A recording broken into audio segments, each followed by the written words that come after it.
गुफा के अंदर 3 गरीब बहू की 3 तरह की खेती। टीन के बने छोटे से घर में रामलाल और शारदा अपनी बेटी 3 बहुओं और पोते पोतियों के साथ पसीने से तरबतर बैठे होते हैं, जहां पूरा घर भट्टी की तरह तप रहा होता है। मम्मी, बहुत पसीना आ रहा है, मेरे कपड़े पसीने से भीग गए हैं। इस गर्मी का कुछ करो ना आप लोग। बच्चों, अब हम क्या कर सकते हैं? गर्मी 48 डिग्री तक पहुंच गई है। इतनी गर्मी तो आज तक हमारे गांव में कभी नहीं पड़ी। इतनी गर्मी में सभी अपने घरों में एसी कूलर में आराम कर रहे हैं, पर गरीबी के बोझ तले दबे हम मजबूरों के पास एक पंखा तक नहीं है। ऊपर से टीन का बना ये घर दोपहर की तेज धूप में भट्टी बन जाता है। पता नहीं ऊपर वाला क्या चाहता है हम गरीबों से, जो हमारी ऐसी हालत कर देता है। कोई नहीं मेरे बच्चों, तुम मेरे पास बैठो, मैं तुम्हें अपने आंचल से हवा करती हूँ। घर के अंदर ये हालत है तो बाहर काम करने गए हमारे पतियों की क्या हालत हो रही होगी। जहां एक तरफ सड़ी गर्मी के कारण पूरा परिवार अरुण, अमित और आरव के बारे में सोच रहा होता है, वहीं तीनों पति तेज चिलचिलाती धूप में हरिशंकर के सूखे पड़े खेतों में काम कर रहे होते हैं। अब नहीं होता मुझसे काम, गर्मी से हालत खराब हो रही है मेरी। अरे काम चोरों, फिर तुम्हारे हाथ रुक गए? जल्दी जल्दी हाथ चलाओ, अभी बहुत काम करना है। मालिक, इतनी तेज धूप में और काम नहीं किया जा रहा, कुछ देर छांव में आराम करने दीजिए। नहीं, मैं तुम्हें काम करने के पैसे देता हूँ, आराम करने के नहीं। और तुम लोग मेहनत से काम नहीं कर रहे हो, इसलिए मेरे खेत में एक भी फसल नहीं हो रही। मालिक, फसल कैसे होगी? हमसे पहले जो भी यहाँ काम करता था उसने जमीन का बिल्कुल ध्यान नहीं रखा है, और इतनी तेज धूप है, पूरी जमीन सूख गई है, तो खेत के उपजाऊ होने में समय तो लगेगा ही ना। खेत बंजर होने में तो गलती तुम्हारी ही है। जाओ पानी लेकर आओ और मेरे खेतों को सींचो। मुझे मेरे खेतों में फसल चाहिए, समझ आया? पर मालिक, खेत में तो पानी की कोई व्यवस्था ही नहीं है। अगर मैं खेतों में पानी की व्यवस्था कराऊंगा तो क्या तुम मेरे जमाई लगते हो कि मैं तुम्हें पैसे दूंगा? जाओ गांव के बाहर जो नदी है वहां से पानी लाओ और खेत सींचो। जिसके बाद तीनों भाई डंडों में 2-2 बाल्टियां टांग कर तेज धूप में गांव से कोसों दूर नदी की तरफ जाने लगते हैं। समय पर अपने खेतों का ध्यान खुद नहीं रखा और अब हमें कामचोर कहते हैं। हमने जितनी मेहनत इस जमीन में की है, अगर उतनी मेहनत किसी दूसरी जमीन पर की होती ना, तो अभी तक गाड़ियां भर के फसलें लहला रही होती। भाई, हमारी मजबूरी है, हमारे पास खुद की जमीन तो है नहीं और बड़ी मुश्किल से इनके पास काम मिला है। ये जैसा कहते हैं वैसा करो, वरना इस गर्मी में हम गर्मी के साथ साथ भूखे प्यासे भी मर जाएंगे। तीनों भाई नदी के पास पहुंचते हैं, बाल्टियों में पानी भरकर खेत में लाते हैं, खेत में पानी डाल देते हैं। इसी तरह तीनों भाई अंधेरा होने तक नदी से पानी लाकर हरिशंकर के खेत को सींचते हैं। शाम तक खेत का काम खत्म करके तीनों भाई पसीने से लथपथ घर पहुंचते हैं, जहां तीनों भाइयों के कंधे और पांव दुख रहे होते हैं। भैया, आप तीनों के चेहरे इतने सूखे हुए क्यों हैं? और आप तीनों के कपड़े इतने ज्यादा कैसे भीगे हैं? घर में बैठे बैठे हमें इतना पसीना हो रहा है, तो मेरे बेटे तो खेतों में मजदूरी कर रहे हैं, उन्हें तो और भी ज्यादा पसीना होता होगा। अरे कुछ नहीं हुआ हमें, अभी इतनी भी गर्मी नहीं है। अरे हाँ भाई, वैसे हमें बड़ी तेज भूख लगी है, तो जो भी बना है बस निकाल कर दे दो जल्दी। आप लोग हाथ मुंह धोकर अंदर बैठिए, हम तीनों अभी खाना परोसते हैं। जिसके बाद तीनों भाई हाथ मुंह धोकर अपने परिवार के साथ खाना खाने बैठ जाते हैं। सभी की थालियों में एक रोटी और थोड़ी सी सब्जी होती है। पूरा परिवार पसीना पोंछते हुए खाना खा रहा होता है और फिर वही जमीन पर सो जाता है। ऐसे ही कुछ दिन बीतते हैं और एक दिन तीनों बहुएं मटके लेकर गांव के सूख चुके कुएं के पास आती हैं। हे भगवान, इतनी भीषण गर्मी पड़ रही है कि कुआं तक सूख गया है। अब इस गर्मी में हमारा गुजारा कैसे होगा? तुम चिंता मत करो, गांव के बगीचे के पास एक कुआं है, हम वहां चलते हैं।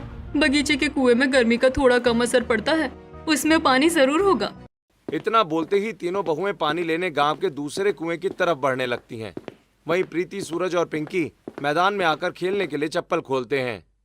ओ माँ, यह जमीन कितनी गर्म है। चप्पल खोलते मेरे तो पाँव जलने लगे। पहले हम कितने अच्छे से खेलते थे, पर इस बार इतनी गर्मी है कि हम खेल भी नहीं पा रहे हैं। सच में बच्चों, गर्मी बहुत ज्यादा है। चलो हम घर चलते हैं, शाम को जब हल्की छाव हो जाएगी ना, तब हम लोग खेलने आएंगे। बुआ बुआ, देखो सामने कुआं है, थोड़ा पानी पी लेते हैं, फिर घर चलते हैं ना। तभी प्रीति बच्चों के साथ कुएं के पास आती है और कुएं से पानी निकालती है। तभी वहां जमींदार वीर प्रताप आ जाता है और प्रीति को धक्का मारकर बाल्टी छीन लेता है। तभी तीनों बहुएं भी आ जाती हैं। ये क्या बदतमीजी है? आप लोग बच्चों को धक्का कैसे मार सकते हैं? नहीं मारेंगे धक्का, समझा लो अपने घर के बच्चों को। हमारे कुएं को हाथ नहीं लगाएंगे। गांव में सिर्फ 2 कुएं हैं, एक कुआं पूरी तरह से सूख गया है। अब अगर हम इस कुएं से पानी नहीं लेंगे तो पानी कहां से लेंगे? वो तुम गरीबों की दिक्कत है। आज से ये कुआं हम जमींदारों का है, समझ में आया?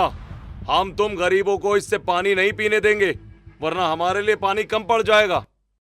मुसीबत की घड़ी में भी जो खुद के बारे में सोचते हैं, उनके बारे में भगवान कभी नहीं सोचता है।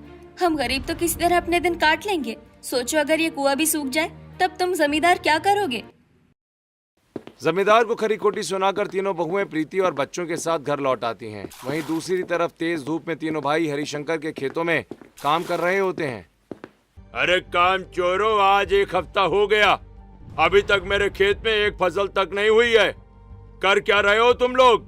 मालिक, हम अपनी पूरी कोशिश कर रहे हैं, यहाँ तक कि कोसों दूर से नदी से पानी लाकर आपके खेतों को सींच रहे हैं। एक तो तुम लोग काम ठीक से नहीं कर रहे हो और ऊपर से मुझे जवाब देते हो। निकलो मेरे खेत से, मैं दूसरे आदमी रख लूंगा अपने खेत में काम करने के लिए। अरे नहीं नहीं मालिक, हमें काम से मत निकालिए, हमारी बात समझिए। मुझे कोई बात नहीं समझनी है, समझे? निकल जाओ यहाँ से। ठीक है मालिक, हमारा हिसाब कर दीजिए।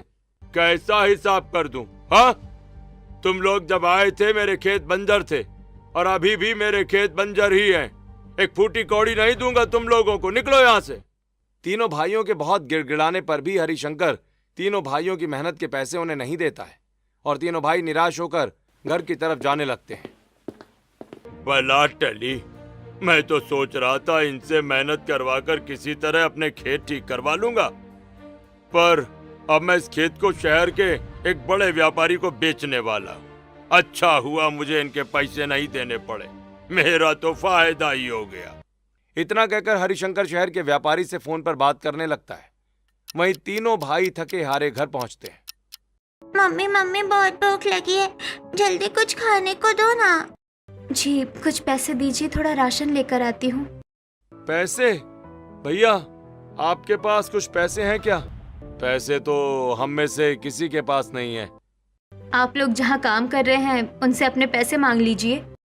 उसने हमें काम से निकाल दिया और हमारी मेहनत के पैसे भी नहीं दिए। क्या? काम से निकाल दिया और पैसे भी नहीं दिए? वो ऐसा कैसे कर सकता है?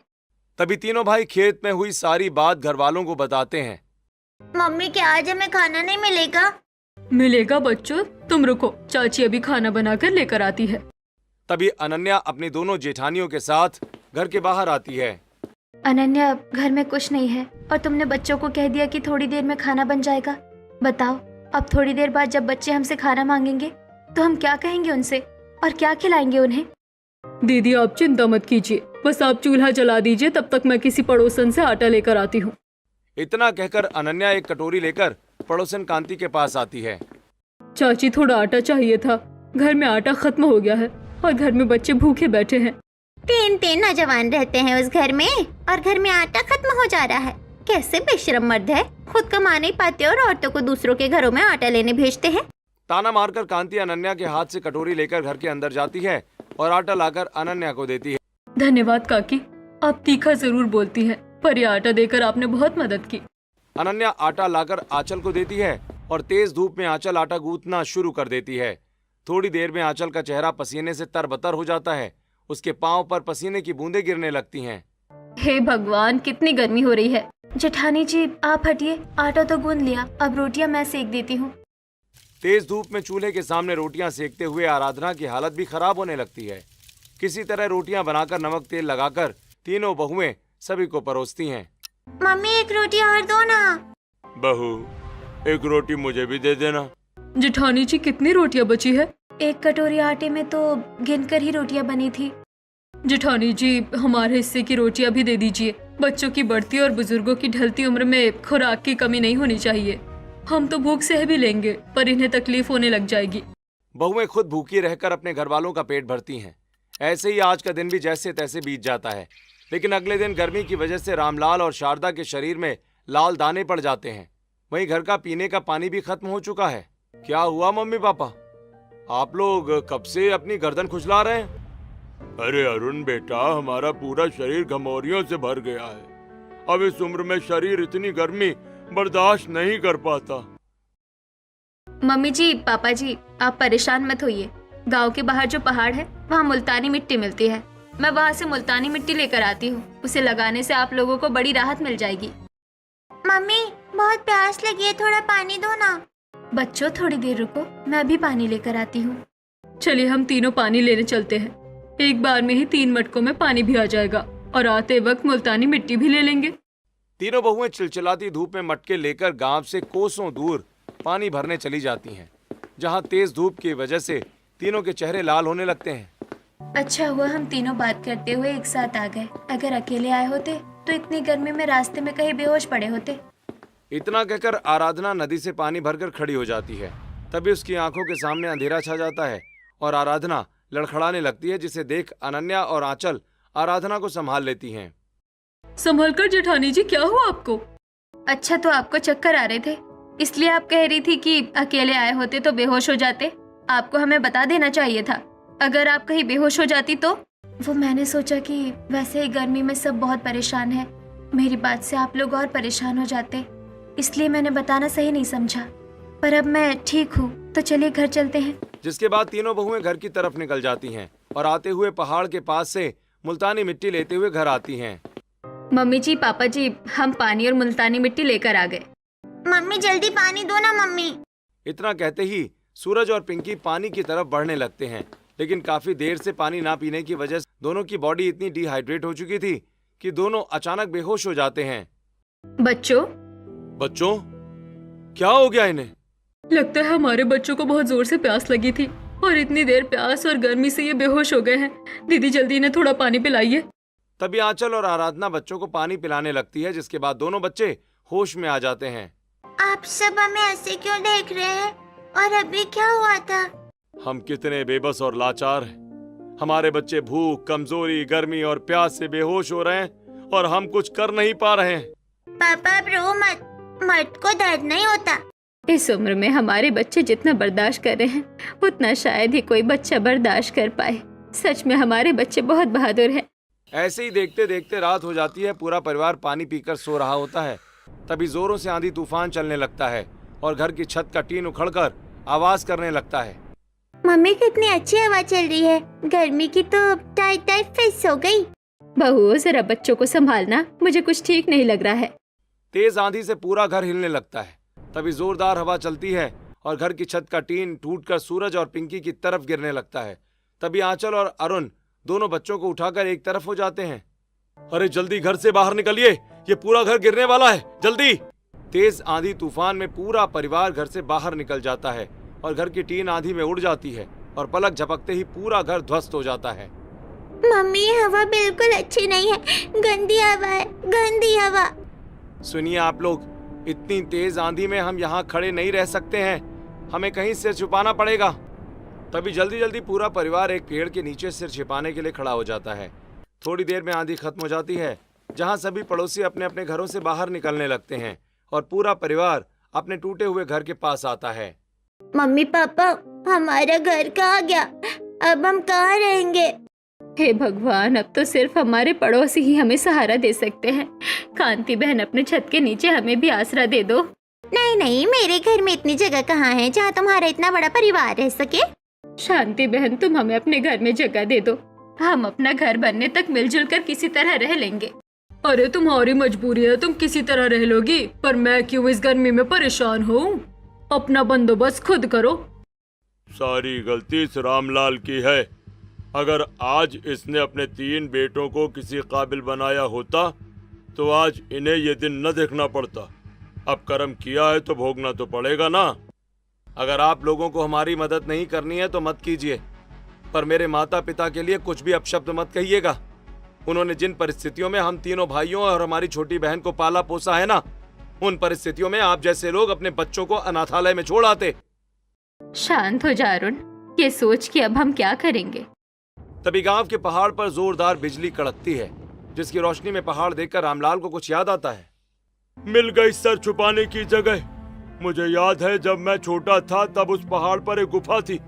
आज भी शायद वो गुफा वहीं हो, हम वहां सिर छुपा सकते हैं। तो फिर ठीक है, हम गुफा में ही चलते हैं। अपने ध्वस्त हो चुके घर से जरूरी सामानों की पोटली बनाकर पूरा परिवार कड़कती बिजली और रात के अंधेरे में कांपते हुए जंगल में आता है और पहाड़ पर चढ़कर एक अंधेरी गुफा में आता है। पापा, ये कैसी जगह लेकर आ गए हैं आप हमें? यहाँ तो अंधेरा और बहुत बदबू है। प्रीति के इतना कहते ही गुफा में चमगादड़ों का एक झुंड उड़कर बाहर निकलता है, जिससे सभी डर जाते हैं। मम्मी ये जगह बिल्कुल अच्छी नहीं है मम्मी। जगह चाहे जैसी भी है, सिर छुपाने के लिए ठीक है। अगर हम बाहर कहीं रहे तो कड़कड़ाती बिजली की चपेट में आ जाएंगे, पर बहू अगर यहाँ रहे तो जंगली जानवरों की चपेट में आ जाएंगे। माँ जी, अगर गुफा में कोई जंगली जानवर होता तो अब तक हम पर हमला कर चुका होता। तो आप लोग बिना फिक्र किए आराम से सो जाइए। तब तक हम ध्यान रखेंगे कि बाहर से कोई जानवर गुफा की तरफ ना आए। तेज बदबू और काले अंधेरे में पूरा परिवार गुफा में सो जाता है। वहीं तीनों बहुएं गुफा के दरवाजे पर खड़ी रात भर पहरेदारी करती हैं। ऐसे ही रात बीतती है और अगली सुबह तेज धूप से गुफा के अंदर थोड़ी रोशनी आती है। पापा जी, गुफा खराब नहीं है, काफी अच्छी गुफा है। काफी अच्छी गुफा है ये तो। गुफा तो अच्छी है, पर यहाँ कितनी तेज बदबू है। और ये पत्थर की गुफा है, इसलिए जगह जगह कितने उबड़ खाबड़ पत्थर है। हाँ, मैंने खुद रात में 3 बार करवट बदली, तब जाकर बराबर जमीन मिली, वरना कहीं ऊंची तो कहीं नीची थी। हमारे पास कोई ठिकाना तो है नहीं। अब अगर हमें यही रहना है तो हम तीनों बहुओं को इस गुफा को ही अपना ससुराल बनाना पड़ेगा। बहुओं, हमें तुम पर पूरा यकीन है। तुम तीनों मिलकर इस गुफा को भी अपने ससुराल जैसा बना सकती हो। सबसे पहले तो हमें गुफा की साफ सफाई करनी पड़ेगी और फिर गुफा की पथरीली जमीन और दीवार को मिट्टी लीपकर बराबर कर देंगे ताकि किसी को चोट न लगे। तीनों बहुएं तेज धूप में फिसलन भरे पहाड़ से नीचे उतरती हैं और काली मिट्टी भरी जमीन के पास पहुंच जाती हैं। मिट्टी लेने तो हम आ गए हैं, पर पूरे गुफा को लीपने के लिए हमें ढेर सारी मिट्टी लगेगी। इतनी मिट्टी हम गुफा तक लेकर कैसे आएंगे? हमारे पास तो कोई बर्तन भी नहीं है। बर्तनों की जरूरत तो हमें पड़ने ही वाली है, क्योंकि घर के मलबे में हमारे सारे बर्तन खराब हो गए थे, इसीलिए हम कुछ ला नहीं पाए। ऐसा करते हैं, पहले बांस की टोकरियां बना लेते हैं, इससे हमें सामान ले जाने में ज्यादा तकलीफ नहीं होगी। तो फिर ठीक है, जब तक तुम दोनों टोकरियां तैयार करो और तब तक मैं खजूर के पत्तों से झाड़ू बनाकर पूरे गुफे की गंदगी साफ कर देती हूँ। जिसके बाद आराधना खजूर के पेड़ के पास आती है और नीचे गिरे खजूर के पत्तों को इकट्ठा कर बेलों से बांधकर झाड़ू बनाने लगती है और गुफा में आकर अरुण के साथ पूरी गुफा की सफाई करवाती है। वहीं आंचल और अनन्या बांस की पतली पट्टियों को गूंथकर मजबूत टोकरियां बनाती हैं। वाह, बांस से तो बहुत अच्छी टोकरियां तैयार हो गई है। चलिए अब काम शुरू करते हैं। अनन्या और आराधना टोकरियों में मिट्टी भरकर सिर पर उठाती हैं। तभी अमित और आरव भी वहां आ जाते हैं। अरे आप दोनों यहाँ क्यों चले आए? अरे हम गुफा में बैठे बैठे क्या करें भाभी? भैया ने झाड़ू मारते हुए हमें गुफा से बाहर निकाल दिया, तो हम यहाँ आपका हाथ बटाने चले आए। तो बताओ हम क्या क्या काम करें? जिसके बाद चारों मिलकर अपने माथे पर मिट्टी की टोकरियां उठाकर पथरीले पहाड़ पर चढ़कर गुफा में आते हैं, जहाँ तीनों पतियों और तीनों बहुओं के चेहरे से पसीना टपक रहा होता है। अरे बच्चों, तुम लोग कितनी मेहनत कर रहे हो। हम भी तुम्हारा हाथ बटा देते हैं। हम भी कुछ काम करवा देंगे तो काम जल्दी हो जाएगा। नहीं नहीं माँ, तुम बैठो, हम मिलकर सब कर लेंगे। मैं, अमित और आरव जब तक नीचे से मिट्टी लेकर ऊपर आएंगे ना, तब तक हमारी पत्नियां गुफा की लिपाई करेंगी। जिसके बाद बहुएं गीली मिट्टी से गुफा की दीवार और जमीन लीपने लगती हैं। वहीं तीनों पति पसीने से तरबतर होकर मिट्टी लेकर आते हैं। काफी देर से गुफा की पथरीली दीवार और जमीन लीपते हुए बहुओं के हाथों में खरोंची भी लग जाती हैं, पर बहुएं पूरी गुफा अच्छे से लीप देती हैं। भाभी, अब तो यहाँ से बदबू भी नहीं आ रही है और अब ये गुफा पहले से ज्यादा ठंडा हो गया है। यहाँ तो बिल्कुल गर्मी नहीं लग रही है। ठंडी तो होगी ही, हमारे बच्चों ने पसीना बहाकर पूरे गुफे को मिट्टी से लिपा है। मेरे तीनों बेटों के पाँव में और बहुओं के हाथों में देखो कितनी चोट लगी है। गुफा रहने लायक तो हो गई है, पर अभी हमारे रात के अंधेरे में रोशनी और हमारे सोने, पीने का पानी और रसोई का भी इंतजाम करना है। मुझे मिट्टी के बर्तन बनाने आते हैं। मैं मिट्टी से रसोई के सारे बर्तन बना दूंगी, जिससे हमें खाने पीने और सामान रखने में आसानी हो जाएगी। और मैं कुछ कांच की बोतलें ढूंढ कर लाती हूँ उनमें हम दीमक के छत्तों का तेल भर देंगे और कपड़े की बाती डालकर उसे लालटेन की तरह जला सकते हैं। तो फिर मैं जंगल से ढेर सारे पत्ते इकट्ठा करके लाती हूँ, जिन पर अपने साथ लाई चादर बिछाकर हम आराम से सो सकेंगे। बहुओं, ये सब तो तुम लोग कर लोगी, पर हम खाएंगे क्या?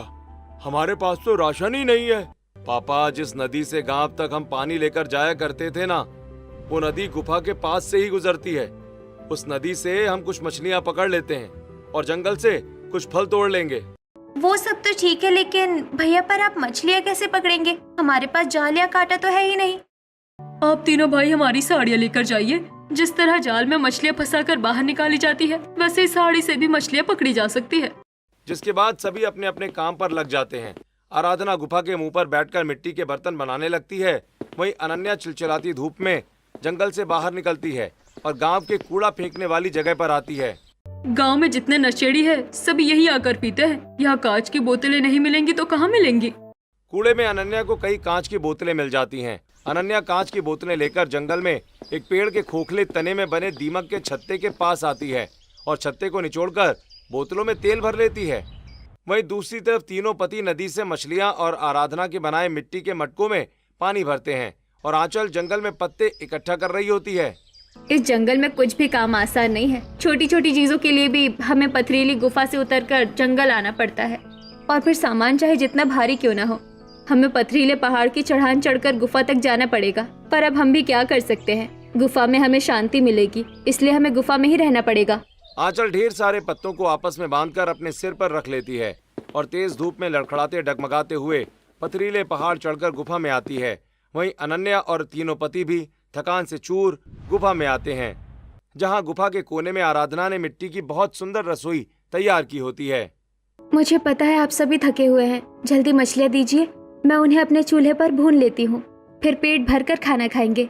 फिर पेट भरकर अपने ठंडे गुफा वाले ससुराल में ही थोड़ी देर आराम कर लेंगे, क्योंकि सुबह से ही आप सभी बहुत काम कर रहे हैं। इससे हमें दोबारा काम करने के लिए ताकत मिल जाएगी।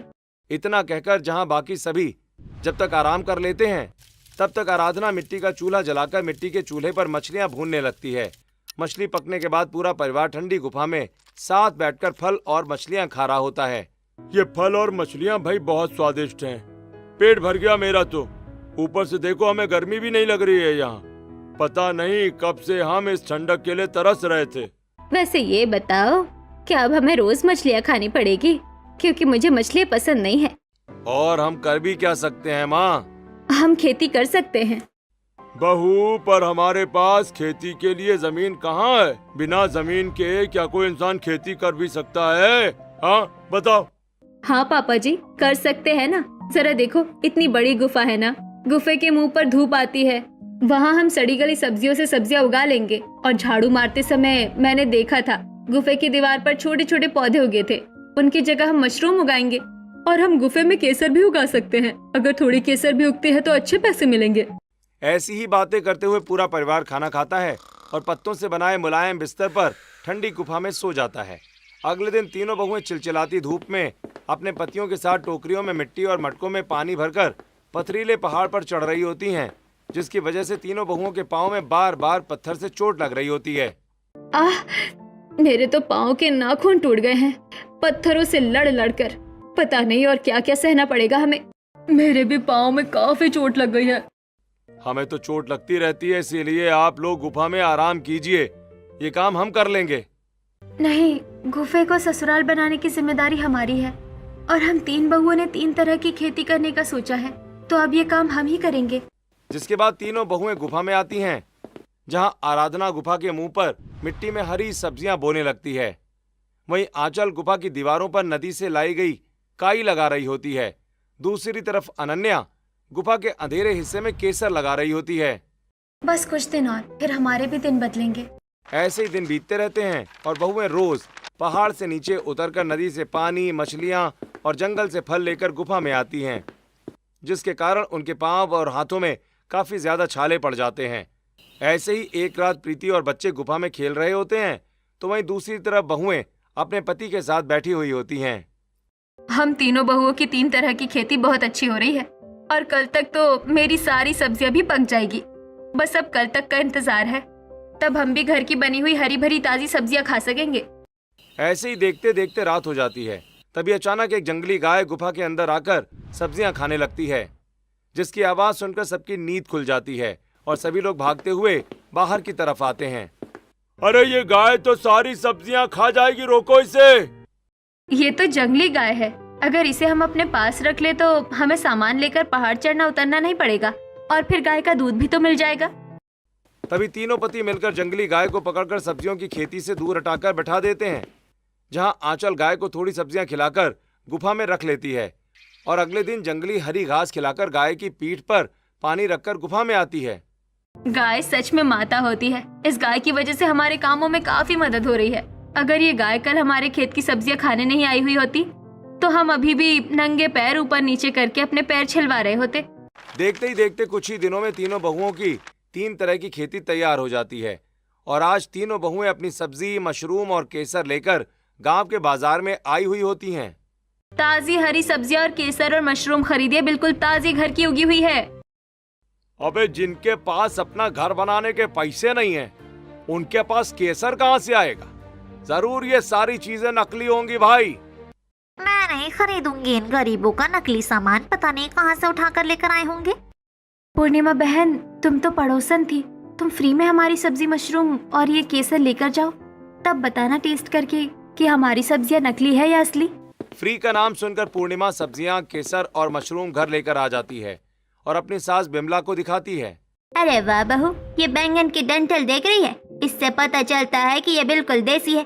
जरा इन सब्जियों को बना तो। जिसके बाद पूर्णिमा मशरूम और बैंगन की सब्जियां बनाती है और अपने परिवार को परोसती है और दूध में केसर मिलाकर अपने बच्चों को पीने के लिए देती है।